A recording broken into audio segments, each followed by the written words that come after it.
morning, good afternoon, good evening. Welcome back to my second channel. Alright, today I want to give you 10 forced proximity romance book recommendations. Because forced proximity is one of my all-time favourite tropes where two characters, especially hate to love, like enemies to lovers, yes, they are forced together in some sort of situation where they have to either stay in a house together, they get snowed in somewhere, they have to go on a journey together and be close together, and the romance comes to life, and I love it. So I have 10 recommendations of books that I really enjoyed that include a forced proximity at some point within the book. So, first one is Master of Crows by Grace Draven. Thank you so much. When I talked about forced proximity, someone was like, hello Ali, Master of Crows. I'm like, how did I not think of that one? It's a fantastic little fantasy romance. For the life of me, I can't remember the characters' names. It's been quite a while now since I read this book, but it was really good. And it's about a magician, like a really powerful like mage, and a girl who has to go undercover as one of his apprentice students. He's not that stupid to believe that she is really an apprentice student there. I love the book because you got his side where the god corruption is like talking to him, kind of like baiting him into doing his bidding so he can become even more powerful, and kind of like working on his greed for more power, and he's trying to like fight him in his mind, and it's so good. And she's like there, and he is like so brutal with her in the beginning. He's like, I know you're not who you say you are, so I'm gonna play this game with you. Let's do your training, and it's just going to be awful, brutal, and you're not going to be able to stand it. So it's a proper enemies to lovers. But I wanted to include it here, and I'm sorry that was a terrible explanation. It's just been a really long time since I read it, but I did really, really enjoy it. The forced proximity there is obviously because she has to go and live in his house undercover, and they have to, you know, train together, and he's got to teach her all this like magical stuff to bring her powers out and stuff like that. So it's very good. The next one is When Heroes Fall by Gianna Darling. I've mentioned this so many times recently, but it's my all-time favourite mafia romance now, and it's so, so good. So our heroine is a criminal lawyer, and our hero, Dante, baby. He is like the capo of the mafia. He's under house arrest for some very, very, very, very bad crimes, because obviously, mafia. So he basically makes her come and live with him, move into his apartment with him, so she can keep him up to date on how the case is going. Yeah, that's the real reason he asked her to move in. Totally. So they're in the same apartment now. He's on house arrest. She's meant to be his lawyer, and it's just so good. It is so good. And if you love a reverse Grumpy Sunshine, like she's the grump, he's the sunshine, I love him so much. Oh my god, like he like gives you all of the alpha vibes that, you know, the big red flag alpha vibes that we, you know, love. But he's got the gooiness for her and the people he loves, but he is like so ruthless to anyone who ever tries to hurt anyone he cares about. Oh, he's just the perfect. Gianna Darling wrote him so well. It's such a good book. So if you like mafia with forced proximity, it's just good. It's great, it's great. And it's a duology, so there are two, When Heroes Fall and When Villains Rise. Oh, I preferred the second book, which is so weird for me. The second book is chef's kiss. The next one is Crucibles of Cain. I read on Scribd. I think it's on Kindle. I'm not sure if it's on Kindle Unlimited, but it's definitely on Scribd, the ebook. And this one's by Tori Grace. It's basically about like an underground kind of hidden, off the beaten track, like fighting arena. And this girl gets kidnapped, thrown in because she's going to be one of the prizes for the winner of these tournaments. So you've got Cain and you've got Demon, and they both kind of see her.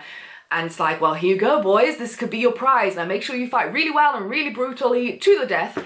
And Cain and Demon, all these fighters have been like brainwashed since they were like a child. Like they call the guy like master, sorry master, like he'll punish them if they do anything wrong. That he doesn't talk Cain because he's been beaten out of him basically. And she's put in the cell next to him. And like Demon is like crazy, brutal, horrible guy, and keeps watching her, and Cain's like, I'm going to win you because one, I want you, and two, I'm not letting him have you because he's gonna kill you basically. He's gonna take you and then kill you. So yeah, it's really brutal, but it also was really sad as well. Like it's a bit insta-lusty, insta-lovey, not gonna lie, which normally is a big no-no for me, but it was just one of those, it was short, sexy, like if you want the epitome of like an aggressive alpha male, this is for you, hands down. But then it got like really sad.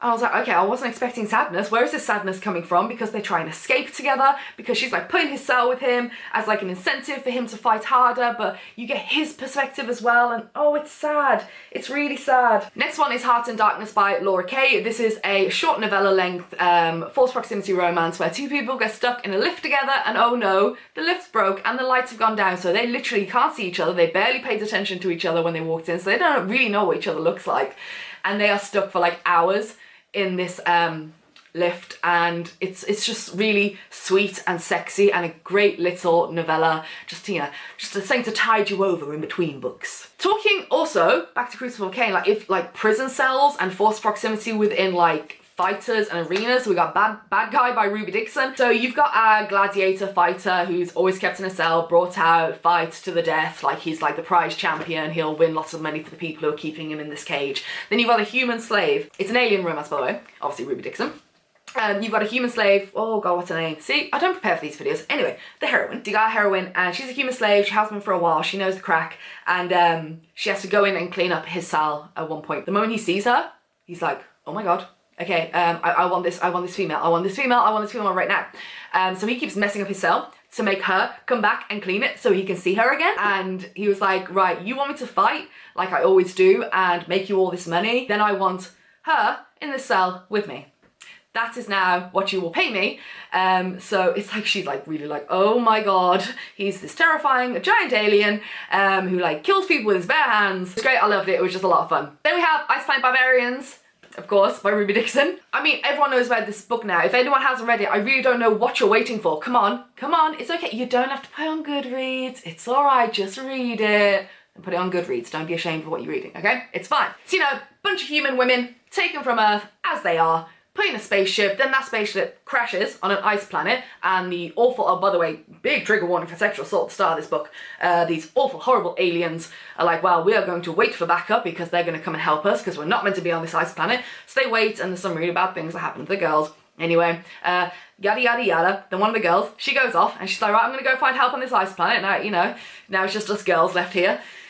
And she comes across what's his name? Oh my god. It's a big 7-foot blue alien with a big feet, huge feet. And yeah, it gets sexy, and it's all about soulmates. Like he has his kui, whatever it's called, within him. It's something like a worm that lives in the heart, and it makes him survive, but it also picks his like lifelong mates for him, and he feels it like resonate to her, and she obviously doesn't have this worm, this parasite living in her heart, which is why all the girls are going to die, because they won't survive on this ice planet without them. Anyway, that comes later in the book. So he's like, why aren't you feeling the same way that I'm feeling about you? And yeah, it's basically like one side pining, very big sexy times out on an ice planet, and it's just a lot of fun. Go read it. Next one is a little bit of a taboo moment, and it's Birthday Girl by Penelope Douglas. So our heroine here kind of gets the hots for her boyfriend's dad, you know, as she do. And this one I completely forgot is kind of a forced proximity, because when she's with her boyfriend, they have to move in with his dad, but she's already met him like at the start of the book. They had no idea who they were to each other until a little bit later, because she'd never met his dad, and he was like, oh, that was awkward, oopsie. So it's age gap, it's forbidden, there's no cheating in this, so don't worry about that. But yeah, they have to move in with the boyfriend's dad, and it's like, oh, things are going to heat up real good here. So yeah, it's very good. Then we have Pestilence by Laura Thalassa.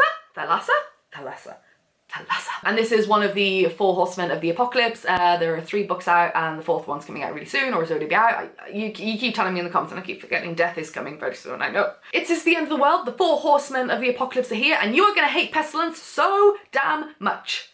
Because he has come, he's one of the horsemen, he's the first one to arrive, and he's like, right, time to fuck shit up. He's awful, he's terrible, he has one purpose on this planet, so you can understand why he's just awful to our heroine, as he captures her, drags her along behind his horse, and she's like, her skin is ripping off, and she's like, why are you treating me like this? And it's like, well, he's a horseman of the apocalypse. He ain't a good guy, but oh my god, when I say it turns around, becomes a romance, and there is character development, woo! So yeah, they are forced together in this like end of the world scenario, and it's really good. It's really, really good. Next, oh, Treasures of the Abyss. This one is by Tiffany Roberts, and it was my first like tentacle, kraken, romance moment. And you know what? It was okay. It was okay. The tentacles didn't really bother me. They didn't really get in the way. You know what I mean? It was absolutely fine. I did enjoy this. So we got a kraken. No one really believes that they exist anymore, because they kind of keep to themselves, because, you know, they're kraken, and they don't want the humans to like come after them again and destroy them. We got our heroine. She goes out on a boat with her soon-to-be fiance. I think he was about to propose on the boat. And she falls in the water, and it's a whole scene, and she's like, oh my god, I'm drowning. And then the kraken comes and saves her, takes her to a little cave, and he's like, hi. And she's like, hi, what are you? And yeah, it's wonderful and lovely. So he's like, I want to kind of keep you because you're going to go back and tell everyone that I exist, and I can't be having that because we try and keep ourselves to ourselves, if you know what I mean. And they do. It's a lovely little romance, and the tentacles didn't bother me. So yeah, he kind of like keeps her in this little cave area, and she tries to escape, and he has to like say, stop trying to escape because you're going to kill yourself. And then something happens, and he has to go and like, with the other Kraken, you get to meet them, and there's like a whole series, and they have to like, will they trust the humans again because she needs help? And it's very good. I actually really enjoyed this book. And the last one is Transcendence by Shay. The next one is Transcendence by Shay Savage. This one broke my heart. This one made me cry so much. So it's all from the perspective of a caveman back in there, back in there, and suddenly one of his traps that he has laid suddenly has a modern looking woman in it. Obviously he doesn't refer to her as a modern looking woman, but it's a strange woman wearing strange items of clothing. And it's all from his perspective, which is really interesting. Now I know she has another book where you get to see it from the heroine's perspective, but anyway, so caveman finds a modern day woman. Obviously she's come back in time, and it's interesting because he doesn't understand what she's saying, so it's really well written. So he's like, you know, you come with me, I will show you my cave, I found my mate now. He's like, so he was showing her his cave, and it's really sweet, and she's like freaking out, obviously. She's like, oh my god, like how will I travel back in time? But we don't really understand her side, but the way it's written is so good that you do piece it together from his perspective of how she's acting. And sometimes it's really sad because he's just trying to like help her. He's like, no, it's okay, you can be my mate. I will provide wood and food and furs, and it will be lovely, and we will have lots of children in my cave, and we can get a bigger cave if you would like, my love. And it's just really sweet. So yeah, that one is great, and I cried my eyes out at the end.